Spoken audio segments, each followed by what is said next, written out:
everyone, welcome to FSSAI presents Flavors of Shri अन्ना। समझ गया। क्या समझ गया? अभी तो मैंने शुरू भी नहीं किया। मेरा नाम राजा क्यों रखा है? क्यों रखा है? क्योंकि हम राजा लोगों के दरबार में खाए जाते हैं। राजा लोगों के दरबार में भी खाए जाते थे। दरअसल राजा महाराजा इसको खाते थे इसके हेल्थ बेनिफिट्स और इसकी न्यूट्रिशनल वैल्यू की वजह से।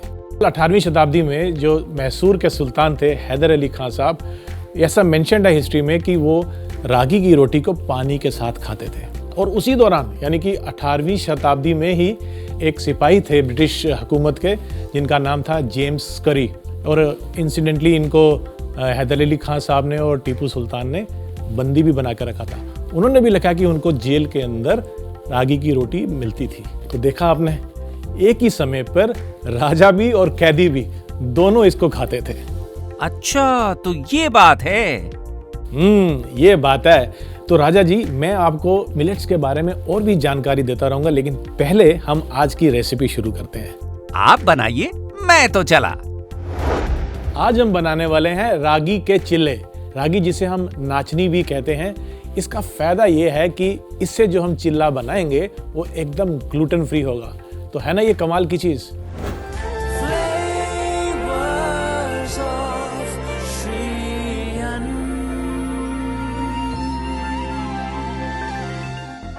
इसके लिए सबसे पहले हम बैटर तैयार करते हैं, और बैटर बनाने के लिए मैं लूंगा रागी का फ्लावर। एक बड़े से बोल में इसको डाल लेते हैं।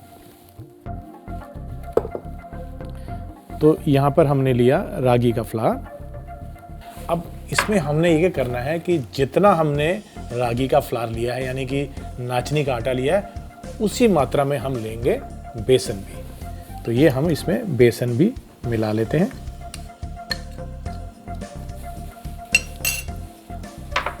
और इन दोनों को हमने बैटर बना के रखना है, लेकिन इसको और भी ज़्यादा न्यूट्रिशियस और हेल्दी बनाने के लिए इसमें हम कुछ सब्जियां डाल सकते हैं जो कि इंटरेस्टिंग है। इसमें चॉइस आपकी हो सकती है कि आपको जो सब्जियां पसंद है वो इसमें आप डाल सकते हैं। तो इसके लिए पहले मैं पालक को थोड़ा काट लेता हूं। तो हम थोड़ा इसको पतला श्रेड करेंगे। कारण ये है कि चिल्ला बना रहे हैं तो इसमें मोटा मोटा ना है, इसलिए हम इसको थोड़ा पतला पतला काट लेंगे। और अभी हम इसको साइड में रख लेते हैं। और बैटर बनाने के लिए हम इसमें थोड़ा पानी घोलेंगे और एक गाढ़ा सा बैटर बना लेंगे। और इसमें पहले थोड़ा पानी डालेंगे, फिर बाद में ज्यादा पानी डाल लेंगे। इन सबको मिला लेते हैं। तो पहले हम थोड़ा पानी डालेंगे, थोड़ा इसलिए क्योंकि जब हम बैटर बनाते हैं तो बैटर पहले गाढ़ा बनाएं तो उससे जो लम्प्स होते हैं बैटर में वो पहले निकल जाते हैं। एक बार ये लम्प्स निकल जाएं तो उसके बाद कंसिस्टेंसी को सही करने के लिए फिर जितना भी पानी चाहिए आप वो डाल सकते हैं। अभी ये गाढ़ा है। और पानी डालने के बाद हम बैटर की कंसिस्टेंसी को चेक कर लेंगे। हमें ज़्यादा पतला बैटर नहीं चाहिए यहाँ पर। अब इसमें हम डालते हैं बाकी सामान। सबसे पहले आइए इसमें हम डाल लेते हैं नमक। और नमक के अलावा हम इसमें कुछ ज़्यादा नहीं डाल रहे क्योंकि जो इसको स्पाइसी बनाने के लिए हम इस्तेमाल कर रहे हैं वो तो हरी मिर्च है। तो हरी मिर्च आप उतनी ही डालें जितनी आपको लगता है कि आप खाना चाहते हैं। कई बार बच्चे भी खा रहे होते हैं, तो थोड़ी सी इसमें हम डालेंगे हरी मिर्च, बारीक कटा हुआ प्याज। यहाँ पर मैंने गाजर ली है। गाजर सीजन में दो तरह की होती है, या तो लाल गाजर होती है या फिर जो ऑरेंज गाजर मिलती है, पूरा साल मिल जाती है, तो इसको भी आप डाल सकते हैं। तो थोड़ी सी इसमें हम गाजर भी ले लेंगे। ये काफ़ी इसको न्यूट्रिशियस तो बनाएगा ही, कलरफुल भी बहुत बना देता है। अब जो हमने पालक श्रेड करी थी वो भी इसमें मिला लेते हैं। और इसमें डालने के बाद और इसमें डालेंगे हम बारीक कटा हुआ हरा धनिया। और अब तमाम चीज़ों को हम मिक्स कर लेते हैं। और यहाँ पर हमारा बैटर तैयार है। इसको रेस्ट करते हैं 10 से 15 मिनट के लिए।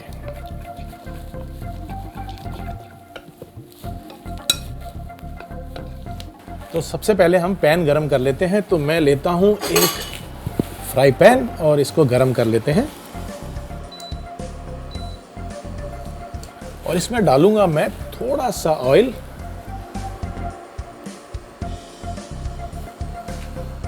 और फ्राई पैन को गर्म होने देते हैं और जो हमारा बैटर है उसको हम इस बड़े चम्मच की मदद से इसमें डालेंगे। तो पैन गर्म हो गया है, आइए इसमें हम ये बैटर डाल देते हैं और बना लेते हैं एक चीला।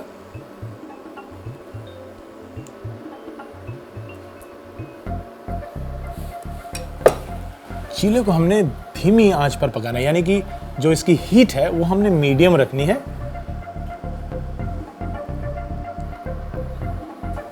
और जब ये एक तरफ से पक जाए तो हम इसको पलट लेंगे और दूसरी तरफ से भी सेक लेंगे। तो इसको हमने दोनों तरफ से सेक लेना है, पलट के भी इसको। जब ये इवनली कलरिंग आ जाए इसके ऊपर कुकिंग की, बस तब तक के लिए हमने इसको पकाना है। तो चीला हमारा तैयार हो चुका है, आइए इसे एक प्लेट में निकाल लेते हैं और साथ ही में एक लाजवाब सी चटनी भी बनाएंगे। तो पहले हम चीला निकाल लेते हैं और इसके लिए जो चटनी हम बना रहे हैं बहुत ही रस्टिक है, यानी जो घर पर ही सामान होता है उसी से आप ये चटनी तैयार कर सकते हैं। करना सिर्फ इतना है कि मेरे पास यहाँ पर टमाटर है और हरी मिर्च और लहसुन है। इनको आप चूल्हे के ऊपर, आग के ऊपर या अवन में रोस्ट कर लें। जब ये रोस्ट हो जाएगा तो ये कुछ इस तरह से हो जाएगा। और करना सिर्फ इतना है कि इसको आपने मिक्सी में पीस लेना है। और ये जो टमाटर है इसको हम 1 के 2 हिस्से कर लेंगे, ये भी इसमें डाल लेते हैं और साथ ही में ये लहसुन भी इसमें डाल लेते हैं। इसमें आपने कोई पानी ऐड नहीं करना है।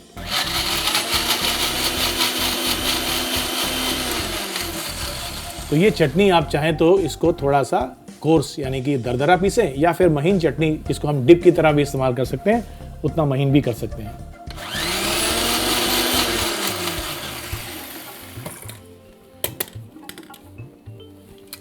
तो चटनी में हम डालेंगे थोड़ा सा नमक और आप चाहें तो इसमें थोड़ी सी लाल मिर्च भी डाल सकते हैं यदि आपको ये कलर इसका रेड चाहिए ज़्यादा।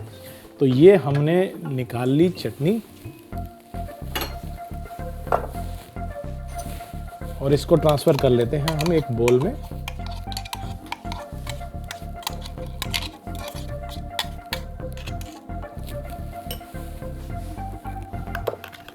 और अब इसमें डालेंगे हम नींबू का रस।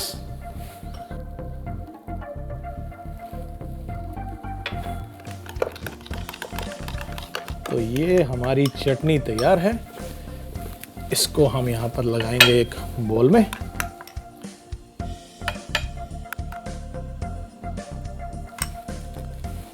तो लीजिए जनाब, हमारी रागी के चिल्ले की रेसिपी तो तैयार हो गई। ये तो एक रेसिपी है। अब देखिए ना, मिलेट्स को तो हजारों सालों से खाया जाता है। इसको राजा महाराजा भी खाते थे, इसको आम जनता प्रजा भी खाती थी और कहा जाता है कि ये भगवान को भी अर्पित किया जाता था मंदिरों में। तो इसका मतलब ये हुआ कि कम से कम कितनी हजार डिशेस बनती होंगी मिलेट से। हम यहाँ बना रहे हैं कुछ ही डिशेस। तो ये बहुत पुरानी परंपरा है, इसकी मिलेट्स की बहुत पुरानी विरासत है और ये बहुत ही एंशिएंट हमारे लिए एक ऐसा अन्न है जिसको हम कहते हैं श्री अन्न। तो हमारा एक चीला तैयार है, चटनी भी तैयार है, तो क्यों ना एक चीला और बना लिया जाए। तो मैं झटपट से एक चीला और बना लेता हूँ। ये हमने डाल दी बैटर।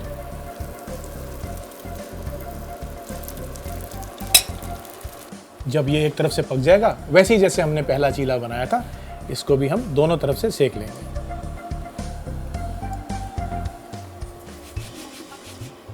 अब इसे हम पलट लेते हैं और दूसरी तरफ से भी इसको सेक लेते हैं।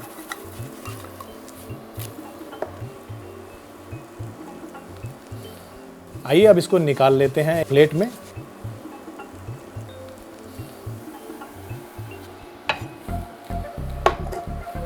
तो ये हमारे दोनों चिल्ले रागी के यानी नाचनी के चिल्ले तैयार हो चुके हैं।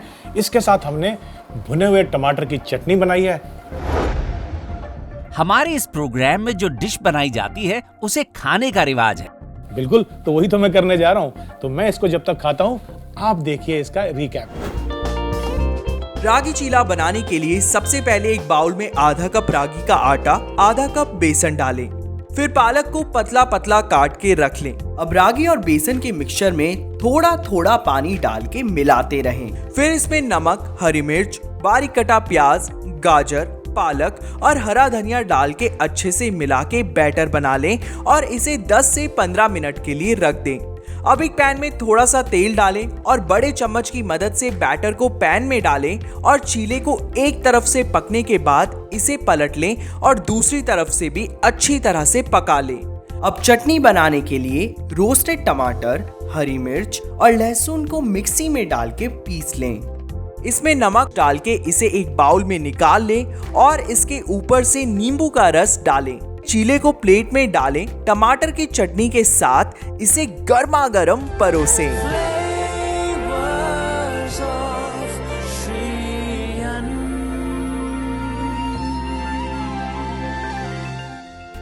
खाने की और रेसिपीज की बातें तो चलती रहेंगी, क्यों ना कुछ ज्ञान की बातें कर लें।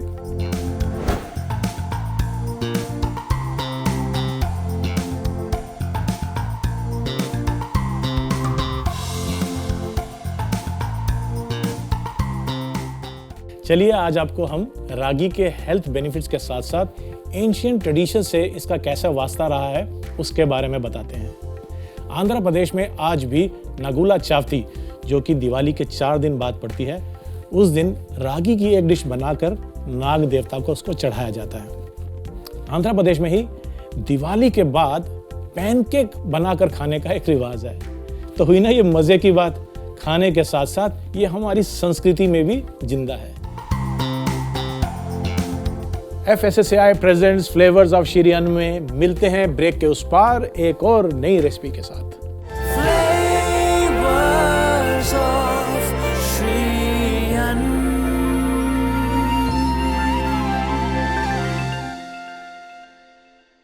Welcome back to FSSAI presents flavours of Shri Anna. मैंने आपसे कहा था कि बहुत सारी वैरायटीज हैं मिलेट्स की, तो ऐसी एक वैरायटी जो कि भारत में क्या पूरे विश्व में बहुत ही प्रख्यात है, वो है सोरगम यानी कि ज्वार। तो आइए आज की रेसिपी हम बनाते हैं सोरगम से। हम बनाएंगे ज्वार का हलवा या सोरगम का हलवा।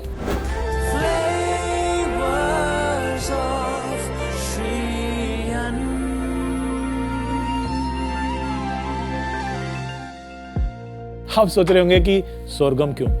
देखिए, हलवा हम बनाते हैं कई ओकेजन पे बनाते हैं, खास तौर पे धार्मिक कारणों से या घर में कुछ मीठा खाना हो तो खुशी के मौके पर यह हलवा जरूर बनता है। अब हम भी क्योंकि मिलेट्स को सेलिब्रेट कर रहे हैं, इस खुशी में बनाते हैं हम सोरगम का यानी कि ज्वार का हलवा। इसके लिए मुझे कुछ सामान चाहिए, जिसमें से नट्स बहुत इंपॉर्टेंट चीज़ है। हलवे का टेक्सचर बड़ा स्मूथ होता है, ऐसे में जब बीच बीच में नट्स आते हैं, बादाम, काजू, पिस्ता, तो इसकी रिचनेस तो बढ़ती ही है, लेकिन स्वाद में भी जब ये क्रंच आता है, लाजवाब हो जाता है हमारा ये सोरगम का हलवा। तो मैंने यहाँ पे कुछ बादाम को ब्लांच किया हुआ है। ब्लांच का मतलब ये है कि मैंने गुनगुने पानी में इसको 2 मिनट के लिए रखा और उसके बाद निकाल के इसको मैंने छिलका उतार लिया। इसका छिलका उतारने के बाद हमने इसको लंबा लंबा काटना है। आप चाहें तो इसको अपने मनपसंद तरीके से चॉप भी कर सकते हैं, लेकिन हम क्या करते हैं, इसको हम थोड़ा लंबाई में काट लेते हैं। तो ये हम ले लेते हैं बादाम और इनको लंबा लंबा इस तरह से काट लेते हैं। और इसको सजाने के लिए आप और भी नट्स का इस्तेमाल कर सकते हैं। तो पिस्ता भी है हमारे पास, उसको आप ऐसे ड्राई भी डाल सकते हैं। ये लीजिए, इसके बाद हम पिस्ते को भी काट लेते हैं। और अब बारी आती है बादाम के बाद पिस्ते की। मैंने तो पिस्ते को भी ब्लांच ही कर लिया था। इसमें बादाम को इसमें निकाल लेते हैं। अब पिस्ता ले लेते हैं और इसको भी हम उसी तरीके से लंबा लंबा काट लेंगे।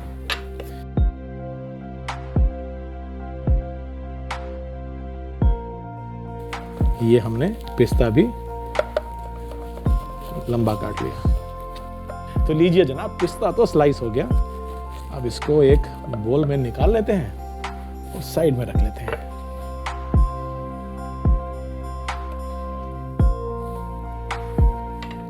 तो चलिए शुभ कार्यों में बनाए जाने वाले हलवे का हम शुभारंभ करते हैं। और सबसे पहले हम एक पैन या आप चाहें तो छोटी कढ़ाई, उसको गर्म कर लेते हैं और उसमें देसी घी डालेंगे। जी हाँ, हम देसी घी का इस्तेमाल कर रहे हैं क्योंकि कहा जाता है कि जो मिलेट्स है ना ये थोड़े से ड्राई होता है। हालांकि इसकी तासीर ठंडी है, लेकिन फिर भी इसको खुश्क होने की वजह से इसमें घी का इस्तेमाल होता है। इवन आप ज्वार की रोटी भी बनाते हैं तो उसके साथ आप घी या मक्खन देते हैं ना, वो इसलिए ताकि वो तर रहे और उसकी जो खुश्कपन है उसको हम थोड़ा कंपनसेट कर सकें। तो सबसे पहले हम इसमें डालेंगे घी।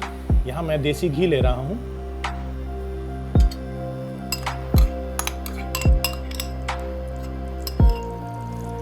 और घी के गर्म होते ही इसमें हम ये ज्वार का जो आटा है ये इसमें मिला देंगे। और जैसे ही हम ज्वार का आटा डालेंगे थोड़ी देर के लिए तो ये मिक्सर थोड़ा गाढ़ा हो जाता है, लेकिन बाद में ये अपने आप धीरे धीरे थोड़ा लूज हो जाता है जैसे जैसे हम भूनेंगे।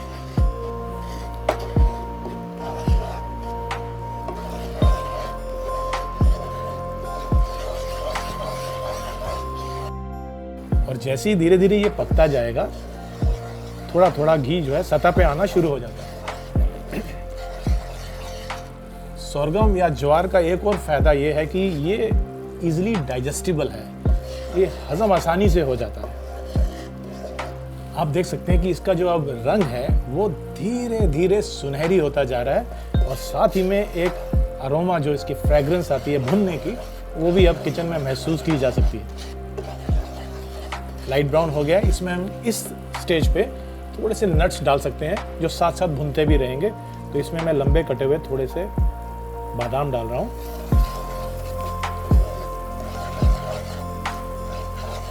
जब इसका रंग थोड़ा चेंज हो जाए उस स्टेज पर हम इसमें गुड़ डालेंगे। हम गुड़ का इस्तेमाल कर रहे हैं, आप चाहें तो यहाँ पे चीनी भी डाल सकते हैं। ये हम इसमें गुड़ डाल देंगे जिसको हमने ग्रेट किया हुआ है। धीरे धीरे जो गुड़ है वो पिघलना शुरू हो जाएगा और एक बॉडी मिलने शुरू हो जाएगी हलवे को।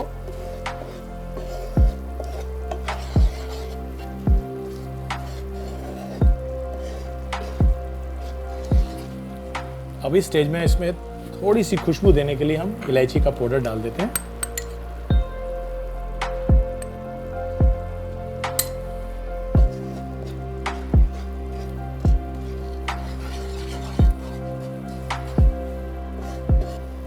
इसका इंडिकेशन ये है कि जब घी और भी ज़्यादा धीरे धीरे छोड़ने लगे, सतह के ऊपर आने लगे, तो ये भुन चुका है और खुशबू तो बता ही रही है कि ये भुन गया है।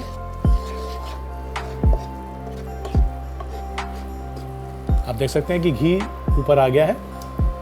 अब इस स्टेज पे हम इसमें पानी मिला सकते हैं। तो ये पानी हम इसमें मिला लेते हैं और इसको पकाते हैं। पानी धीरे धीरे इवेपोरेट होता जाएगा जैसे जैसे हम उसको पकाते जाएंगे।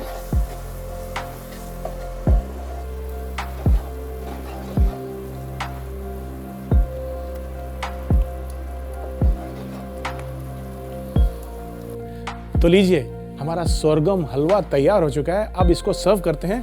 तो मैं ये वाला बाउल ले लेता हूं और इसमें हम निकाल लेते हैं इस हलवे को।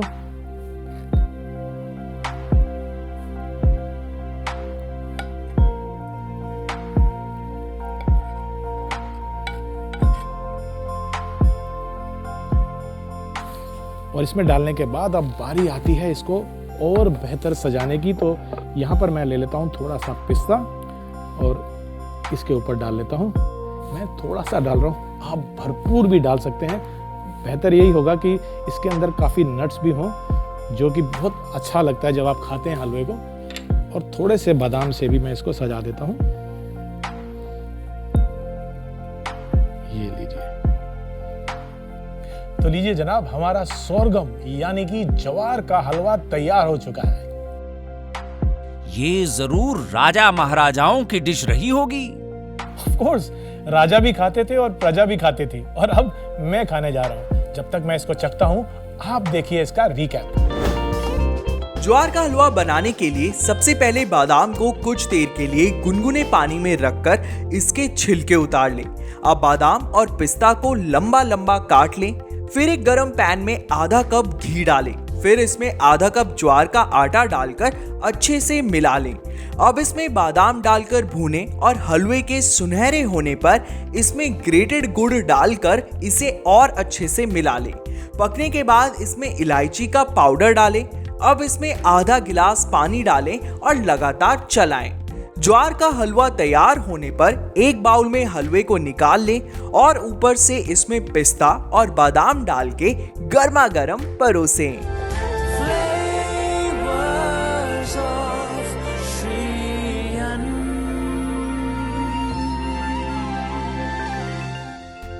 तो देखा आपने मिलेट्स की नई नई रेसिपी बनाने का कितना स्कोप है। आप भी घर पे मिलेट्स की नई नई रेसिपी को ट्राई करते रहें, एक्सपेरिमेंट करते रहें। ना जाने किस दिन कोई ऐसी रेसिपी बन जाए जिसे राजा और महाराजा खाया करते थे। अगले एपिसोड में मिलेट की एक और रेसिपी के साथ फिर से हाजिर होंगे। तब तक के लिए नमस्कार। मैं आपको बता दूं, आप टेक 2 यहीं से लेंगे, लेकिन नेक्स्ट क्यों क्या है boss? I have to come forward ना, प्लीज डोंट मूव। नहीं प्रॉब्लम नहीं। To have to say that राजा और प्रजा वाला, या नहीं बोलना वो? अब यहाँ से शुरू करेंगे कुकिंग का। Okay, this camera.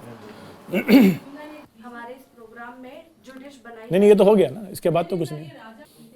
ये हटाना बेटे बर्तन, अगर क्लियर करना तो कर सकते हैं।